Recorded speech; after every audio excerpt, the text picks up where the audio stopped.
আসসালামু আলাইকুম রহমতুল্লাহি ওবারাকাতু। আমার প্রিয় ভাই বন্ধুরা, সবাই কেমন আছেন? সবার জন্য আমার দোয়া ও সালাম। আল্লাহ পাক রাব্বুল আলামিন সবাইকে ভালো রাখুক এবং সুস্থ রাখুক এবং নেখায়ের দান করুক, আমিন। বিপদ আপদ থেকে হেফাজত করুক, আমিন। এখন বানাইছি তো এটা হলো মানে সালানাত লাহাম, অর্থাৎ দুম্বার মাংস।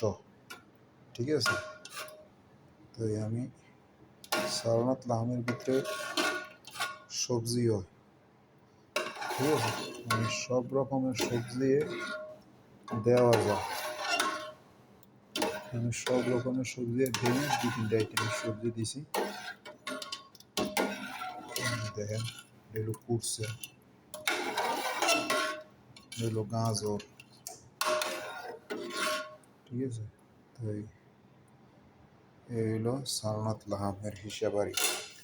যাই হোক, সবাই একটা দোয়া শিখালাম। দোয়াটা হইলো লা ইলাহা ইল্লাল্লাহু ওয়াহদাহু লা শারীকা লাহু লাহুল মুলকু ওয়া লাহুল হামদু ওয়া হুয়া আলা কুল্লি শাইইন কাদির। এই দোয়াটা যদি কেউ 100 বার দিন পড়েন, তার হন সওয়াব আল্লাহর কাছে আর কেউ নেই। আর যদি এর বেশি আরও কেউ পড়ে, তার বেশি।